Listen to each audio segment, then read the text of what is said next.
वालेकुम, मेरा नाम सफ़ा मुश्ताक है और हम पढ़ रहे हैं क्लास 10th की general science chapter number 9 that is the basic electronics. ये चैप्टर हम पढ़ रहे हैं और आज जो हमारा टॉपिक है जो हम पढ़ने जा रहे हैं वो हम पढ़ेंगे रेडियो वेव्स के about and the radio system. हमारा जो रेडियो सिस्टम है वो कैसे वर्क करता है, किस प्रिंसिपल पर वर्क करता है, हम ये चीज़ देखेंगे। अच्छा, सबसे पहले तो हमें ये बात पता है कि रेडियो किस पर्पज़ के लिए काम करता है। हम तक साउंड पहुँचाने के लिए, हम तक न्यूज़ पहुंचाने के, एंटरटेनमेंट पहुंचाता है हम तक in the form of the audio. ठीक है, ऑडियो की सूरत में हमें उसमें पिक्चर्स नज़र नहीं आती, ये ऑडियो सेट है। तो साउंड वेव्स जो होती हैं इनको ज़रूरत होती है प्रोपोगेशन के लिए मीडियम की,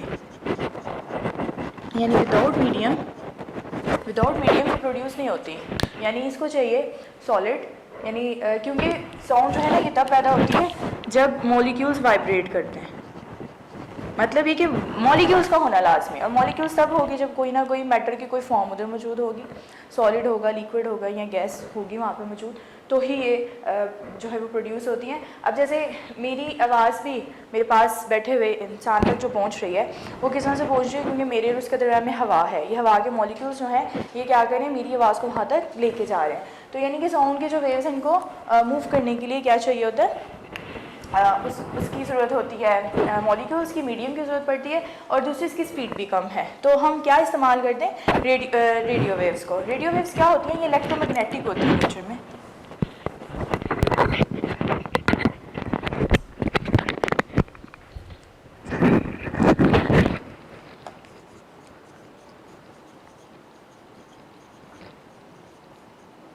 ये इलेक्ट्रोमैग्नेटिक होती हैं, यानी कि ये स्पेस में ट्रैवल कर सकती हैं, इनको मीडियम की ज़रूरत नहीं पड़ती। और दूसरी बात, इनकी स्पीड भी तेज़ होती है।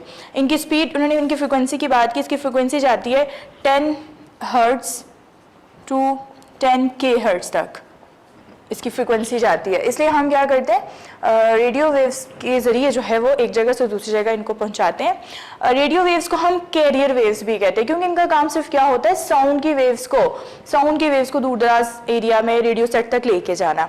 ये इसका जो है वो काम है, फॉर ऑफ डिस्टेंस तक लेके जाना ट्रांसमिशन के लिए एक जगह से दूसरी जगह, यानी इस प्रिंसिपल पे काम करता है रेडियो सिस्टम। अब रेडियो सिस्टम का जो मेन प्रिंसिपल है कि ये वेव्स जाती कैसे हैं, उसको हम डिस्कस करते हैं यहाँ पे। अच्छा, अब जैसे हमने बात की अभी कि साउंड वेव्स जो होती हैं ये लॉन्ग डिस्टेंस पे नहीं जा सकती, यानी इतना ज़्यादा डिस्टेंस ये तय नहीं करती। दूसरी बात ये कि इनकी जो स्पीड है वो बहुत कम होती है। इनकी स्पीड आप देखिएगा, इनकी स्पीड होती है 340 मीटर पर सेकेंड, यानी पर सेकेंड, यानी एक सेकेंड में 340 मीटर तक जो है ये डिस्टेंस तय करती हैं। आप देखें, यहाँ से अंदाज़ा लगाइएगा इसकी स्पीड जो है ना वो साउंड की स्पीड कितनी कम होती है एज़ कम्पेयर टू लाइट। और ये हम लाइट सिग्नल्स की सूरत में ही भेजते हैं, क्योंकि इलेक्ट्रोमैग्नेटिक जो वेव्स होती हैं इनकी स्पीड लाइट की वेव्स के जितनी है। अब देखें, जैसे नॉर्मल एक एग्जांपल है कि जब थंडर स्टॉर्म होता है, बादल गरजते हैं और साथ में बिजली चमकती है, तो वो जो बिजली चमकती है वो बादलों के गरजने से चमकती है, यानी कि जब वो आपस में टकराते हैं उनके बीच में फ्रिक्शन पैदा होती है तो वो बिजली जो है वो चमकती है। वो चार्जेस, ऑपोजिट चार्जेस, एक लंबा चौड़ा वैसे प्रोसेस है, लेकिन इन शॉर्ट ये बात कि वो उसकी वजह से होती है। लेकिन हमें पहले क्या नजर आता है, हमें पहले चमक नजर आती है, बाद में गरज सुनाई देती है, हालांकि वो उसके टकराने की वजह से पैदा हुई थी। तो इसका मतलब ये हुआ, ऐसा क्यों होता है, क्योंकि लाइट जो है वो उसकी speed as compare to sound ज़्यादा होती है। तो इस वजह से हम जो है, हमारी कोशिश यही होती है कि हम इसी प्रिंसिपल को यूज़ करें, इसकी स्पीड को इस्तेमाल करें। अच्छा, अब जो रेडियो स्टेशंस होते हैं इसके लिए रेडियो स्टेशंस लगाए जाते हैं। तो साउंड वेव्स को लंबे डिस्टेंस तक लेके जाने के लिए रेडियो स्टेशंस लगाए जाते हैं। रेडियो स्टेशंस में क्या होता है, माइक्रोफोन्स होते हैं, और वो माइक्रोफोन्स कैरी करते हैं इन वेव्स को। वो कैसे करते हैं, वहाँ पे एंटीना लगा हुआ होता है, ट्रांसमीटर एंटीना है। ये इलेक्ट्रिक सर्किट के अंदर जो है ये रेडियो वेव्स जो है कुछ खास फ्रिक्वेंसी की वो प्रोड्यूस करवाई जाती हैं। उन स्टेशंस के ऊपर माइक्रोफोन के ज़रिए रेडियो वेव्स कुछ ख़ास फ्रिक्वेंसी, क्योंकि वो हर चैनल की फ्रिक्वेंसी अलग होती है, जितने चैनल्स हम रेडियो सेट के ऊपर सुनते हैं सबकी फ्रिक्वेंसी एक जैसी नहीं होती, अलग होती है। हम वो प्रोड्यूस करवाते हैं, फिर उन रेडियो वेव्स के साथ हम साउंड वेव्स को मिक्स करवाते हैं। ठीक है। क्या करवाते हैं हम, उनके जो माइक्रोफोन होते हैं, रेडियो ये जो स्टेशंस हैं वहाँ पे उनके वहाँ पे रेडियो वेव्स प्रोड्यूस होते हैं, कुछ खास फ्रिक्वेंसी के प्रोड्यूस करवाते हैं, उसके अंदर हम ये साउंड वेव्स को मिक्स करवाते हैं और फिर ये उनको कैरी करती हैं। अब जो हमारा रेडियो सेट होता है ये रिसीवर है, जो हमारे पास रेडियो मौजूद होता है ये क्या है, रिसीवर। अब तो रेडियो इतना ज़्यादा नहीं है, पहले तो बहुत वॉल्यूम के रेडियोस हमारे घरों में पड़े होते हैं, तो हमारे छोटे फ़ोन के अंदर भी रेडियो जो है वो प्रेजेंट है। तो ये क्या काम करता है, इसने रिसीव करना है, ये रिसीवर का काम करता है। और जब ये mixture of the radio waves and the sound waves ये यहाँ पे ट्रेवल करती हैं तो यहाँ कैरियर वेव्स एंड हो जाती हैं, ये साउंड को वहाँ छोड़ देते हैं। मतलब ये सिर्फ कैरी करने के लिए, एज इट इज इनका नहीं है। फिर उसके बाद क्या किया जाता है, उसके अंदर रेडियो सेट के अंदर उन साउंड वेव्स को एम्पलीफाई किया जाता है, पढ़ा जाता है, डिकोड किया जाता है और फिर उसको साउंड वेव्स में कन्वर्ट करके तो हमें हमारे तक जो है वो उसकी आवाज़ पहुंचाई जाती है। दूसरी बात ये कि उसके लिए सबसे पहले हम क्या करते हैं, हमने ट्यूनिंग की होती है रेडियो सेट की वहाँ पे रिसीवर की, और जिस चैनल की आपने ट्यूनिंग की होती है आपको सिर्फ वही जो है वो सुनाई देता है, आप सिर्फ उसी के सिग्नल्स को एम्पलीफाई कर सकते हो और फिर जो स्पीकर है रेडियो आपका रेडियो सेट का वो आपको वो आवाज़ पहुंचा देता है। तो ये प्रिंसिपल था रेडियो सिस्टम का। दोबारा देख लेते हैं हम थोड़ा। हमने कहा कि रेडियो सिस्टम का काम क्या होता है, हम तक साउंड पहुंचाना, लेकिन साउंड को प्रोड्यूस होने के लिए मीडियम की ज़रूरत होती है, क्योंकि वाइब्रेशन होगी तो ही साउंड प्रोड्यूस होगा। तो हम क्या करते हैं, हमारे लिए ये ज़रूरी है कि हम ना इलेक्ट्रोमैग्नेटिक वेव्स को इस्तेमाल करते हैं, रेडियो वेव्स जिनको कहा जाता है। ये स्पेस में ट्रैवल कर लेती हैं आसानी से और इनको मीडियम की ज़रूरत नहीं पड़ती, इसलिए हम इसको इस्तेमाल करते हैं। और साउंड जो है ये ज़्यादातर लॉन्ग डिस्टेंस पे नहीं जा सकते क्योंकि इसकी स्पीड कम है एज़ कम्पेयर टू लाइट, और इलेक्ट्रोमैग्नेटिक वेव्स की जो स्पीड है वो लाइट की स्पीड के जितने होती है।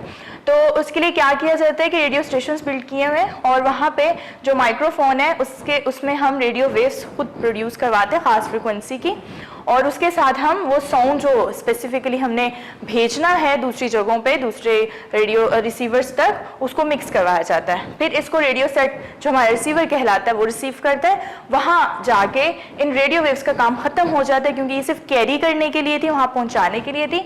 इन वेव्स को फिर वहाँ पर डिकोड किया जाएगा, एम्पलीफाई किया जाएगा और then with the help of the loud speaker हमें वो आवाज़ सुनाई दी जाएगी और आपको सिर्फ वही चैनल की आवाज़ सुनाई देगी, वही चैनल सुनाई देगा जिसकी आपने ट्यूनिंग ऑलरेडी पहले अपने सेट पे की होगी। यानी कि पहले ट्यूनिंग करनी पड़ती है उस पर्टिकुलर स्टेशन की और फिर आपको वो सुनाई देगा। तो इसके बाद हम नेक्स्ट अपना पढ़ेंगे, that is the television. Next topic देखते हैं, that is the television. Television इसके नाम से है, टेली का मतलब होता है फॉर और विजन हम बोलते हैं टू सी, यानी to see the far of things या फिर to see the distant things, जो दूर की चीज़ें उनको देखने के लिए जो हम इंस्ट्रूमेंट जो हम अप्लायंस यूज़ करते हैं उसको हम टेलीविज़न का नाम देते हैं। तो टेलीविज़न हमें मदद देता है दूर की चीज़ों को देखने के लिए। इसकी जो ट्रांसमिशन होती है टेलीविज़न दूर दराज जो पहुँचती है ये भी कैरियर वेव्स के ज़रिए ही पहुँचाई जाती है, जस्ट लाइक रेडियो सेट।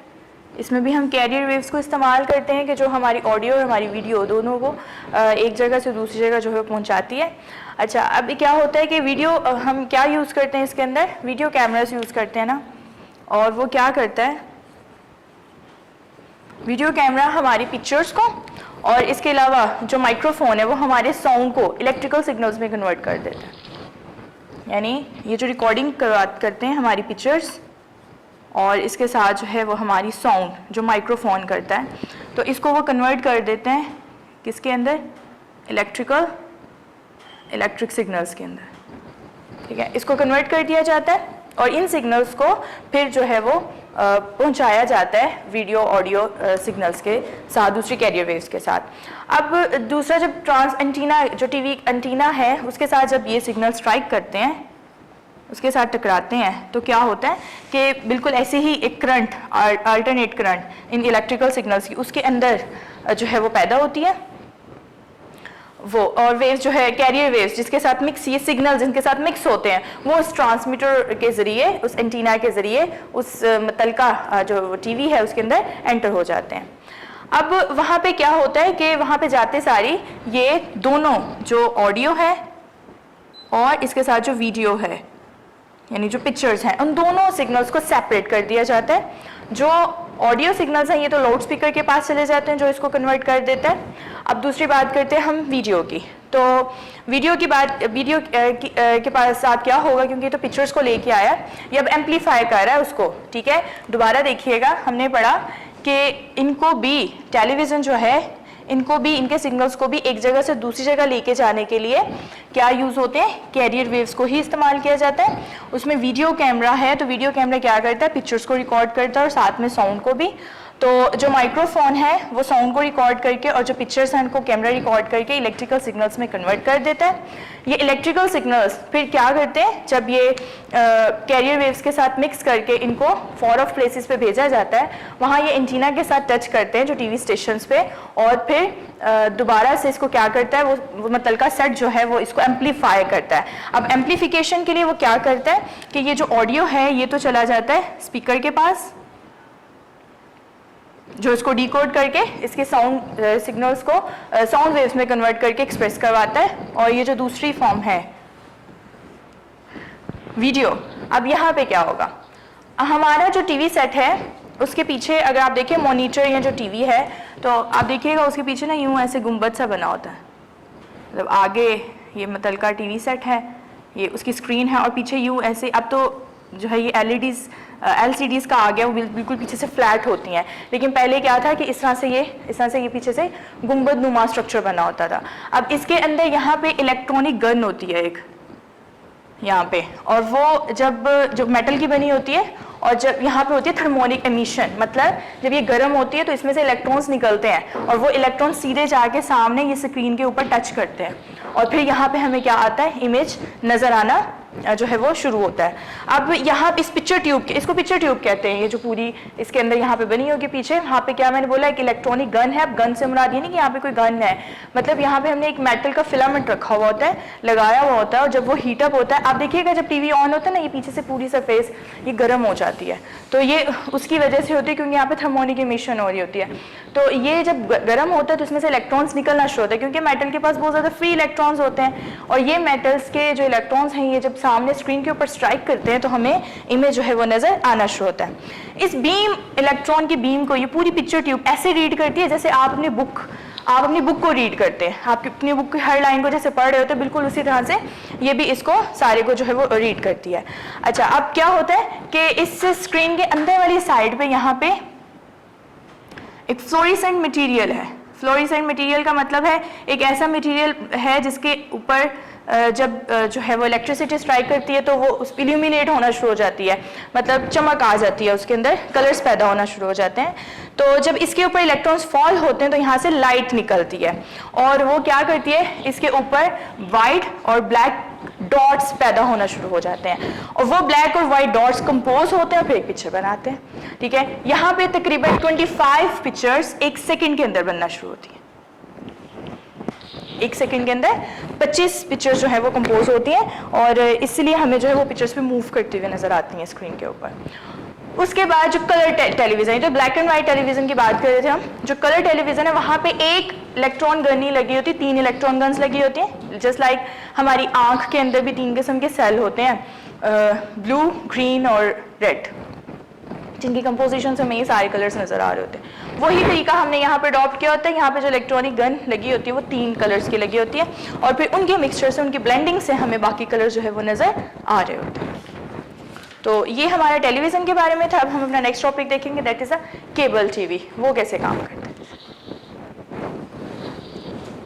अभी तक हमने 2 सिस्टम पढ़े हैं, एक हमने पढ़ा रेडियो सिस्टम, एक हमने पढ़ा टेलीविज़न का सिस्टम।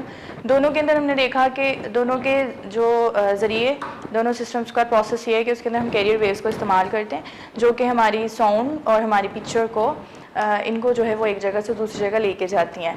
अब हमारा जो है वो हम पढ़ने जा रहे हैं केबल टीवी। केबल टीवी के अंदर इलेक्ट्रिकल सिग्नल्स को रेडियो वेव्स में कन्वर्ट नहीं किया जाता, बल्कि इसको जो है वो एक वायर के थ्रू, केबल के थ्रू घरों में पहुँचाया जाता है, यानी जहाँ पे भी इसको किया जाए। अब ये सिस्टम कैसे होता है, मतलब कंपनीज जो होती हैं वो केबल कनेक्शंस प्रोवाइड करती हैं, और इसके अलावा वो खुद सैटेलाइट से प्रोग्राम्स को रिसीव करती हैं थ्रू सैटेलाइट।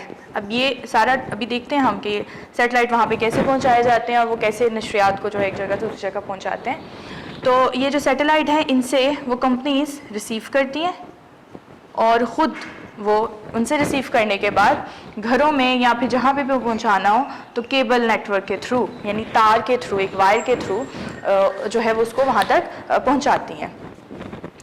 इससे high quality of the picture and the sound हमें रिसीव होती है, यानी इतनी अच्छी क्वालिटी हमें रेडियो और टेलीविज़न से नहीं होती जितनी अच्छी हमें इस सिस्टम से जो है वो क्वालिटी इसकी बहुत अच्छी आती है। अब ये सैटेलाइट टीवी क्या है?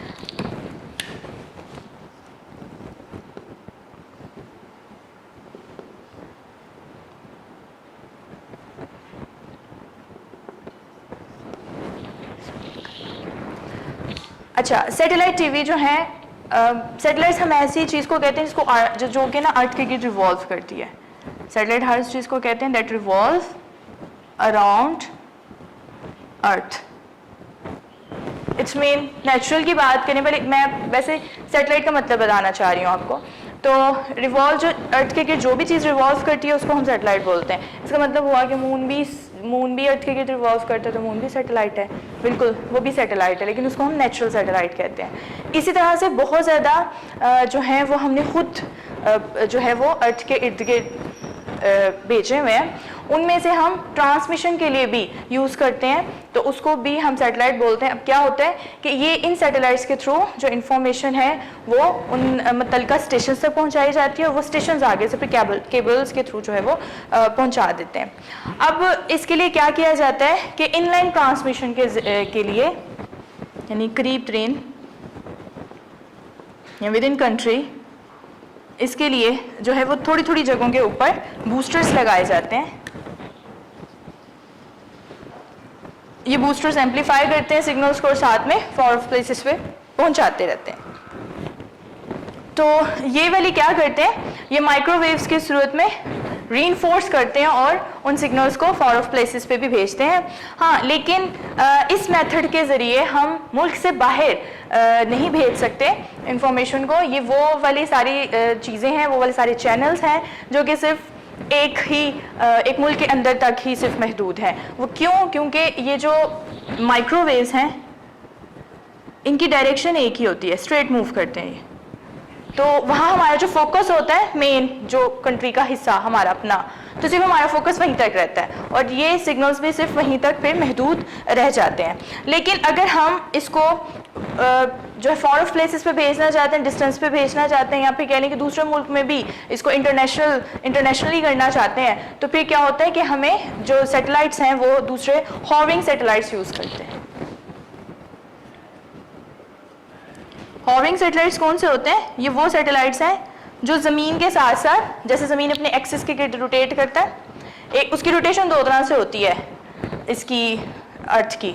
एक रोटेशन उसकी होती है कि वो मतलब फॉर एग्जांपल ये सूरज, तो ये सूरज के इर्द गिर्द ऐसे ऑर्बिट में भी मूव कर रहा है पीछे, और एक उसकी मूव हो रही है इस तरह से अपने ही एक्सिस के गिर्द यूँ भी मूव कर रहा है। ठीक है, यानी एक अपने एक्सिस को नहीं छोड़ता, अपने एक्सिस के गिर्द ही इस तरह से ये रोटेट करता जाता है, और दूसरी रोटेशन इसकी क्या हो रही होती है, दूसरी तरह भी इसकी रोटेशन हो रही होती है। तो इसी तरह से हम सैटेलाइट्स को ज़मीन के साथ जो है वो रख देते हैं। जिस तरह से ज़मीन अपने एक्सिस के गिर्द रोटेट करती है वैसे ही सैटेलाइट भी जो है वो रोटेट कर रहा होता है। ठीक है, जिस तरह से क्या होता है कि जैसे वो उसकी रोटेशन के साथ इसके सिग्नल्स भी फिर होते तो स्ट्रेट है, लेकिन अर्थ की पूरी हर साइड पे वो भी जो है वो बिखरे होते हैं। तो ऐसे सैटेलाइट्स को हम क्या बोलते हैं? Hovering satellites. और इस तरह के जो सैटेलाइट है जो ज़मीन के इर्द गिर्द होते हैं उसको हम जियोस्टेशनरी सैटेलाइट्स कहते हैं। अब जियोस्टेशनरी सैटेलाइट्स कौन से हैं? असल में रोटेशन ये भी कर रहे हैं, रोटेशन अर्थ भी कर रही है, लेकिन अर्थ की रोटेशन की वजह से जो इसकी रोटेशन है वो नज़र नहीं आती, मतलब उसको हम नहीं करते, तो ऐसा लगता है कि जैसे ये ज़मीन के साथ साकिन खड़े हुए हैं, इसलिए हम इनको जियोस्टेशनरी सैटेलाइट्स भी कहते हैं। इसके अलावा जो है एक सैटेलाइट अपना जो डिस्टेंस होता है इसका इक्वेटर से, वो तकरीबन 36,000 किलोमीटर इतने डिस्टेंस पे ये होता है, और ये अपनी जो एक रोटेशन है उसको 24 घंटे में कंप्लीट करता है। जैसे अर्थ अपनी एक रोटेशन को 24 आवर्स में कंप्लीट कर लेता है, ऐसे ही बिल्कुल ये भी उसके साथ साथ जो है उसको 24 आवर्स में कंप्लीट कर लेता है, लेकिन पोजीशन चेंज नहीं करता।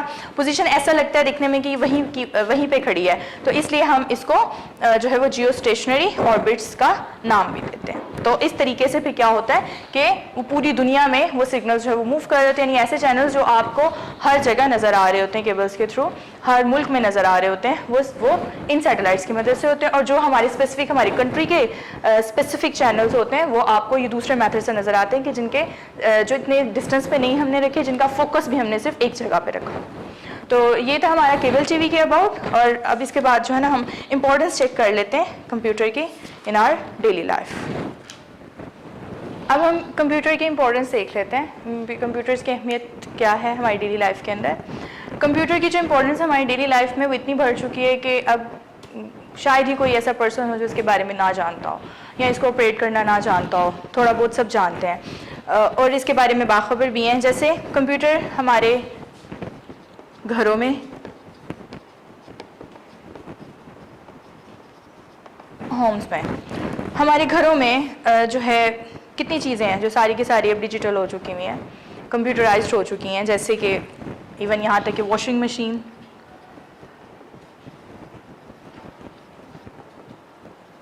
अब इस तरह की वॉशिंग मशीन्स भी आ गई हुई हैं डिजिटली, जो कि आपके लिए सारा काम मुकम्मल करके प्रेस तक करके छोड़ के चली जाती हैं, ठीक है। तो दैट इज़ कंप्यूटर्स। फिर इसके बाद जो है वो माइक्रोवेव ओवन, ये भी डिजिटल आ चुके हैं। फिर इसके बाद जो है ये जितने भी हमने पीछे पढ़े हैं सैटेलाइट से सिग्नल्स को रिसीव करने जो स्टेशंस के अंदर हैं, जो कि बाद में उसको एम्पलीफाई करके हम तक सिग्नल्स को पहुंचाते हैं, दैट इज़ आल्सो कंप्यूटर्स। फिर यहाँ तक के हमारी जितनी इलेक्ट्रॉनिक डिवाइसेस हैं, स्विंग मशीन्स, यहाँ तक के सिलाई की जो मशीनें हैं, ठीक है, स्विंग मशीन्स। इसके अलावा इलेक्ट्रॉनिक डिवाइसेस सारी की जितनी भी हैं वो सारी कंप्यूटराइज्ड हो चुकी हैं। इसके बाद सेकेंड है हमारे पास जनरल स्टोर्स में,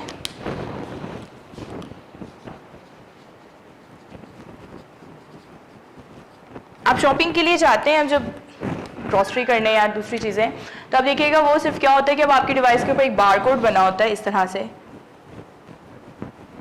तो वो क्या करता है, कंप्यूटर सिर्फ उसको स्कैन करता है और उस प्रोडक्ट की प्राइस, उसके बारे में सब कुछ डिटेल जो है कंप्यूटर पे आ जाती है सामने, जब वो आपको रिसीट बना के देता है, उस चीज़ का बिल बना के देता है, तो उस टाइम पे यानी कि हमारी जो अब ये है, ये भी हमारी जो शॉपिंग है वो भी इतनी ज़्यादा आसान हो गई है सिर्फ किसकी वजह से, कंप्यूटर्स की वजह से। तो वहाँ पे जनरल स्टोर्स के अंदर भी कंप्यूटर्स का इस्तेमाल करते हैं। फिर इसके अलावा जो है वो बैंक्स में कस्टमर का रिकॉर्ड्स रखना, बैंक अकाउंट्स वगैरह सब कुछ ही मैनेज करना, तो ये सारी चीज़ें भी हमारे जो कमर्शियल इंस्टीट्यूशंस हैं जितने भी, ये सारे अपने बिजनेस को कंप्यूटर के जरिए ऑर्गेनाइज करते हैं। इसके अलावा मेडिकल फील्ड में देखें, आज हमारे लिए बहुत आसान हो चुका है कि हम जो कॉज है अपनी बीमारी का वो बड़ी आसानी से फाइंड कर सकते हैं, जैसे through ultrasound, through endoscopy, through x rays वगैरह, ये सारे का सारा सिस्टम कंप्यूटराइज्ड है, कंप्यूटर्स हैं जिसने हमारी मदद की इन सब में। फिर ट्रैफिक कंट्रोल करने में रोड पे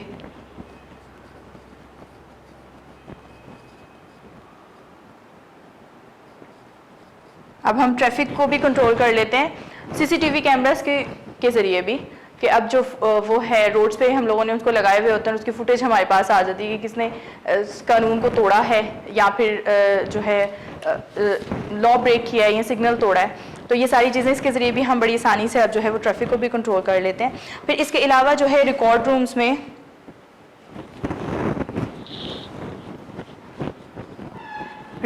मतलब कि अब आपके पास जो है ना आपका हर चीज़ का रिकॉर्ड वो आप गवर्नमेंट के पास मौजूद होता है, जैसे आपकी वाटर सप्लाई, इलेक्ट्रिसिटी, इन सब के बिल सब कंप्यूटराइज हो चुका है, ठीक है, गैस का, वाटर का, बिजली का, इन सब के। इसके अलावा जो है अब आप अपने बिल जो है मनी ट्रांसफ़र करवाना, इसके अलावा बिल पेमेंट करना, ये सब कुछ भी आप कंप्यूटराइज कर सकते हैं। इसके बाद जो है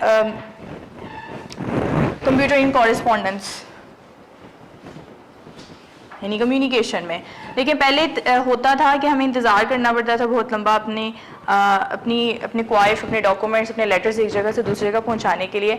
अब एक बटन की दूरी है ईमेल, और आप अपने आप बहुत ज़्यादा data, pictures, videos, files, letters, जो कुछ मर्जी एप्लीकेशंस आप एक जगह से दूसरी जगह जो है फ़ौरन ट्रांसफ़र कर सकते हैं। फिर पब्लिशिंग में बुक्स की पब्लिशिंग, ग्राफिक्स, ये सब कुछ भी कंप्यूटर ने बहुत आसान कर दिया है। फिर इसके अलावा जो है आर्ट्स में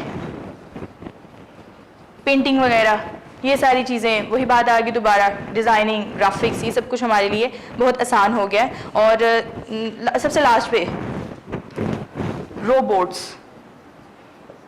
अब हमारे पास रोबोटिक कार्स हैं, और इसके अलावा इस टेक्नोलॉजी को, ये भी हमारे पास लेटेस्ट टेक्नोलॉजी, इसके अंदर आर्टिफिशियल इंटेलिजेंस से हमने इस्तेमाल कर रहे हैं। तो ये अभी हमारे लिए इतनी ज़्यादा कॉमन नहीं है, लेकिन काफ़ी हद तक हम इसको भी अब यूज़ कर रहे हैं। फिर इसके अलावा जो है अदर जो है इसके नॉर्मल इंडस्ट्रीज़ में, गेम्स में, हम सब में इसको कंप्यूटर को इस्तेमाल करें। इन शॉर्ट ये कि कंप्यूटर की वजह से हमारी जो पूरी दुनिया है वो बिल्कुल ग्लोबल विलेज की तरह बन चुकी है। अब हमारे लिए कुछ भी दूर नहीं है। हम किसी भी चीज़ की इंफॉर्मेशन चाहे, मतलब टेली कम्युनिकेशन में और दूसरी चीज़ों में भी, दूसरी कम्युनिकेशन में भी, सिर्फ इंफॉर्मेशन लेने के लिए भी हमारे लिए सबसे बेस्ट जो सोर्स बन चुका है वो कंप्यूटर है।